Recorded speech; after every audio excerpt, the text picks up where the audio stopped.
भारत में एक बार फिर से महंगाई बढ़ सकती है और इसका सीधा सा कारण है कि भारत के द्वारा फिलहाल रूस से तेल परचेज करना बंद कर दिया गया है।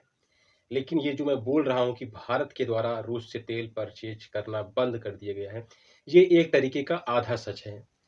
जबकि पूरा सच इसमें ये है कि अमेरिका के राष्ट्रपति ट्रंप के द्वारा जो रूसी कंपनियां भारत और चाइना जैसे देशों को रूसी ऑयल एक्सपोर्ट करती थी, उस पर ही अमेरिका के द्वारा प्रतिबंध लगा दिया गया है।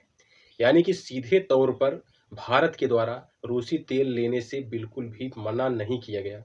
जबकि अमेरिका के द्वारा जब उन तेल कंपनियों को प्रतिबंधित कर दिया गया, तो अब भारत के पास ये समस्या खड़ी हो गई कि अब वो रूस से तेल कैसे परचेज करे। अभी फ़िलहाल में तो यही चीज़ें हैं। हो सकता है कि आगे कुछ इसमें चेंजेस आए, जिसकी उम्मीद काफ़ी ज़्यादा कम मानी जा रही है। क्योंकि ट्रंप फ़िलहाल इस मुद्दे पर लग गए हैं कि उनको किसी भी तरीके से रूस-यूक्रेन वार को रुकवाना है।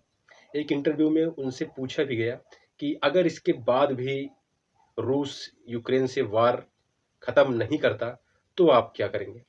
तो उनका सीधा-सा एकदम आंसर था कि आप 6 मंथ्स वेट कर लीजिए। यानी कि 6 महीने बाद जो कंडीशन होगी, वो आपके सामने होगी।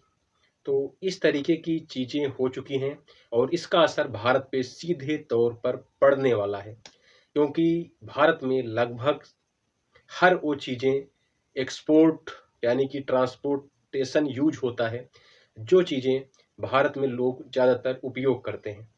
तो जब तेल महँगा हो जाएगा, अब दिक्कत की बात ये है कि ईरान के ऊपर बैन है, ईरान तेल एक्सपोर्ट कर नहीं सकता। रूस के ऊपर भी प्रतिबंध लग गया है एक तरीके से।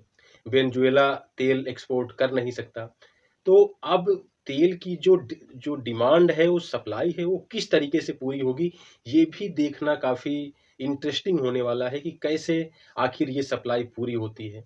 तो इस कारण से अगर सप्लाई ज़्यादा होगी, डिमांड कम होगी, तो सीधी-सी बात है कि तेल के दाम हो सकता है कि और भी ज़्यादा बढ़ जाएँ, जिसका असर भारत पर ही नहीं, जबकि जो भी यूरोपियन कंट्रीज हैं और भी जो अन्य एशियाई कंट्री हैं, चाइना हो गया, जापान हो गया, सब पे इसका असर देखने को मिल सकता है।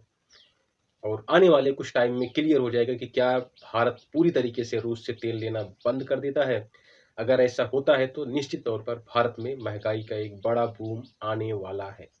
Thanks for watching.